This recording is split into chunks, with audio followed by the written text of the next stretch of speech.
On our way up to our first day on the farm, we had such a beautiful day. We got up early, we got ready to go, blue skies, sun was out, kind of excited. Thinking back a week before, we had, I think, 3 to 4 inches of snow on the ground. This is such a change. The farm is actually about an hour from where we live, so coming up here, you know, it takes a little bit of a drive, but honestly, the drive is great. Driving all the way up Route 23 in New Jersey, passing some amazing farmlands, and just going to take you through our first day up on the farm.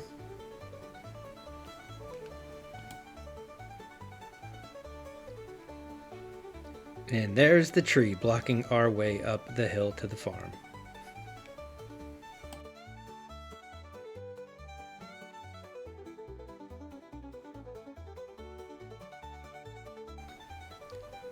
So I first started thinking, let's try to just move this tree. Maybe I could tie some rope to it. I couldn't find a chainsaw, so I was like, all right, maybe we could just kind of drag this with my truck, pull it back. Only really need to move it about 6 feet. So the whole goal, tie up 2 ropes, which I had in my truck, and see if we can get this moved.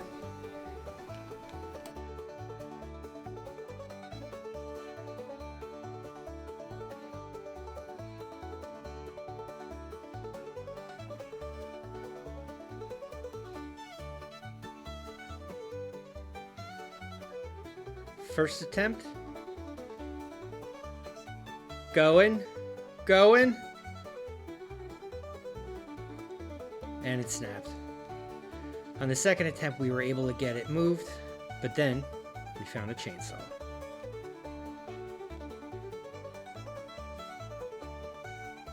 After we got this tree down, it was pinned between 2 other trees, so there was literally no way for us to move it. Thank God we found a chainsaw on the property, and we just started cutting things out.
Up on the farm, and as you guys can see, we got a little bit of damage here. So first trip was actually a lot of fun. We just cut down the tree that was blocking us up here, but that's gone.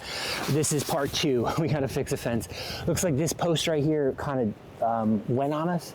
So unfortunately, I don't have all the tools I need today, but what we're going to do is just kind of rig it so I can at least get back here next weekend and bring some more tools that I have. But goal right now is to spend the next, hopefully 15 minutes just getting this set up so it'll be good for next week. I'll come back and then get this process going. So, all right, let's get at it.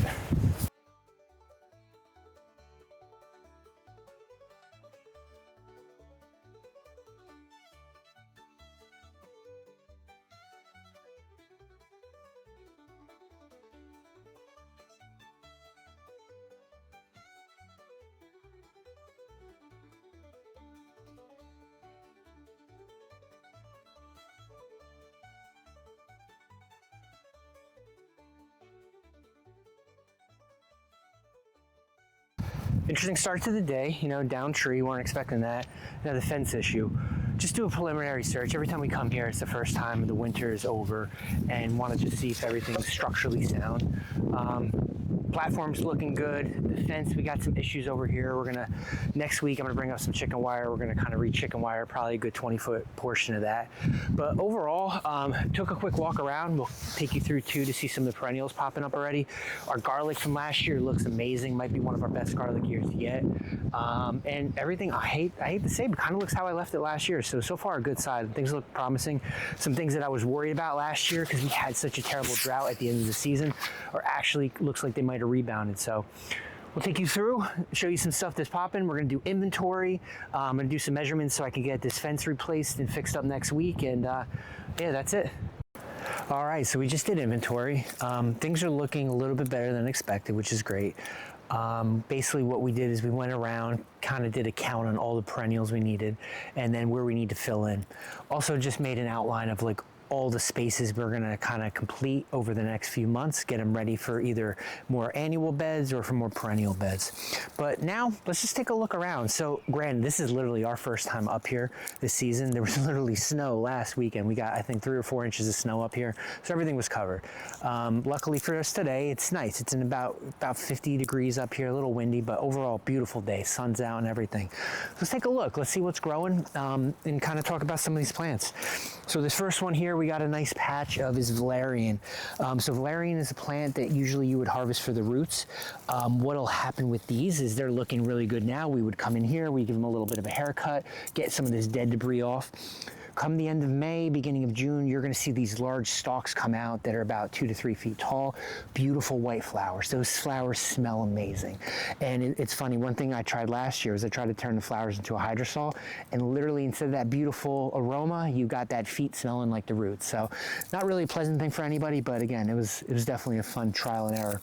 So plants for valerian, we usually let them grow about 3 years before we harvest roots. And this batch is actually year 3, so we might be harvesting some roots at the end of the year, depending on how things go.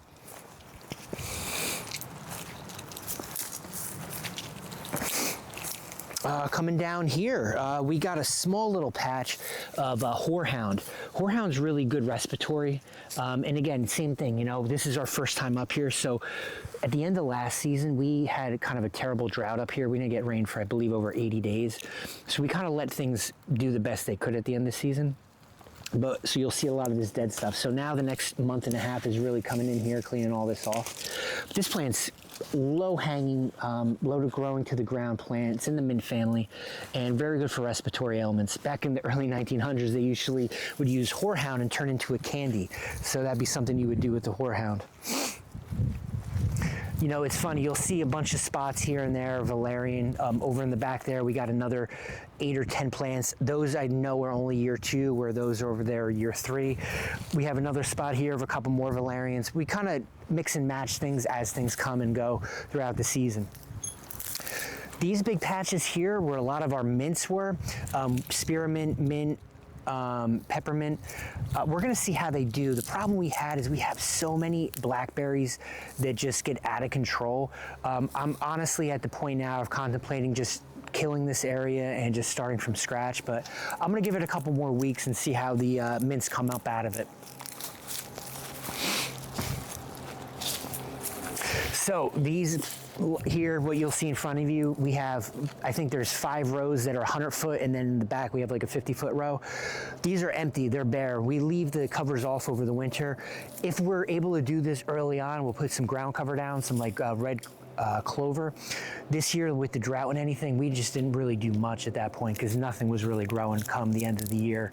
But what we'll end up doing is we're going to recompost these things, put down just a little bit of fertilizer, something really basic, a 5-5-5, put down the black fabric, and then this is going to be some more annual bed planting for next year.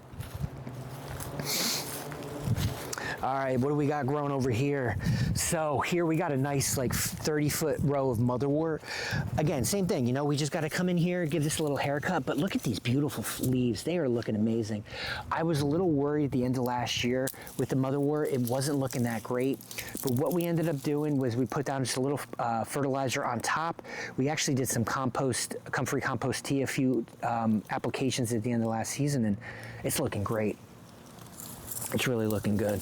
So these are gonna have nice, beautiful flowers come May, and interested to see how it bounces back this year. So what are you gonna do with motherwort? Motherwort makes a great tincture for anxiety, also makes a tea. It's in the mint family. The tea, some people find it to be a little bit bitter, so what they'll do is they'll actually mix it with a few other ingredients, maybe a mint or something like that. But overall, it's used mostly for anxiety and for different types of problems. So moving on down.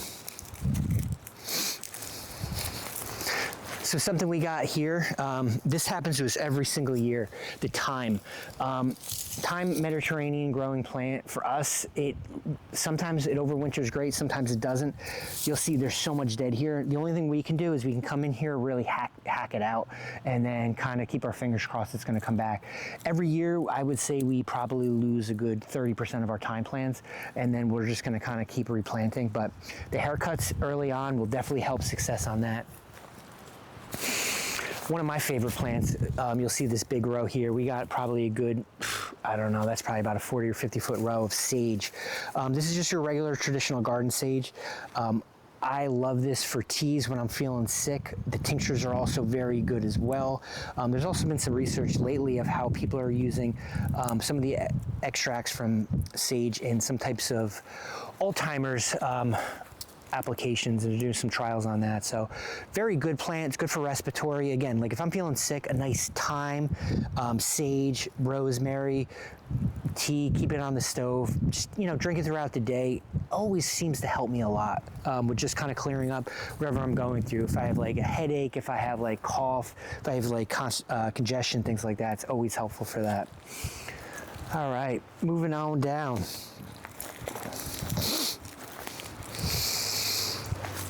So coming down here, you're gonna see our nice little patch of wormwood.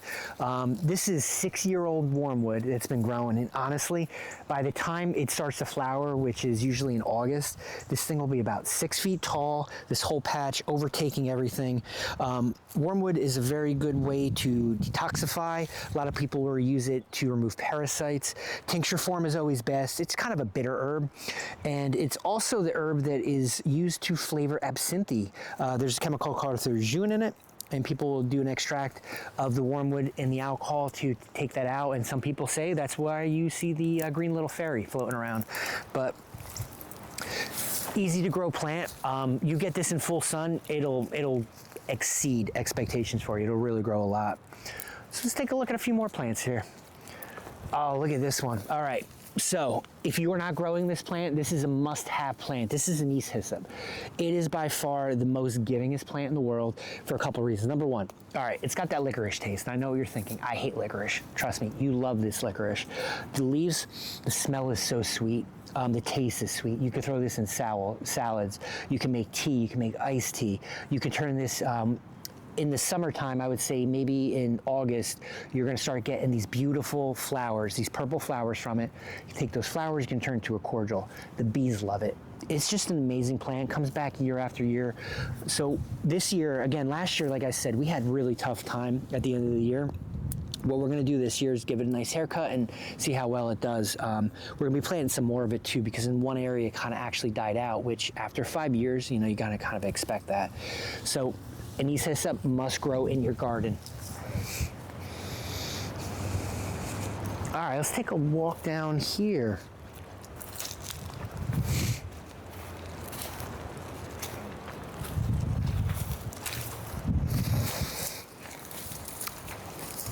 So not a lot of people are familiar with the rue plant.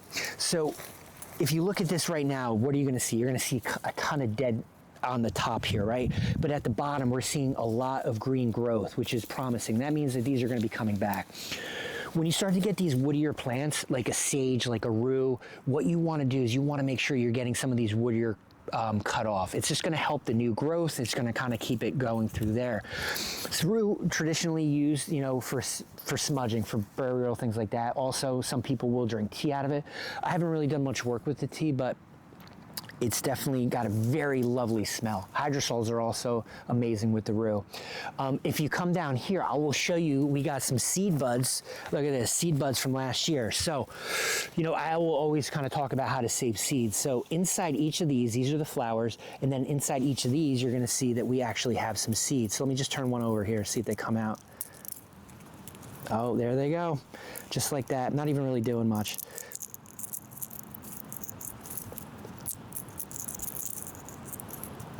So right there, these are seeds. So literally, if you put those in soil, I would probably recommend doing more than a couple.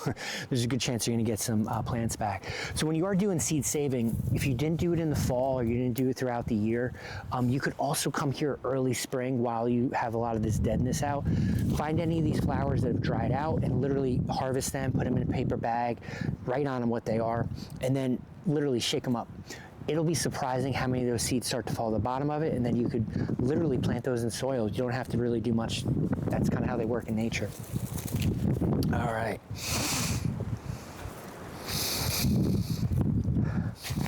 Really does look like we got a lot of cleanup to do here. So I'm going to take a look at just a couple more, and then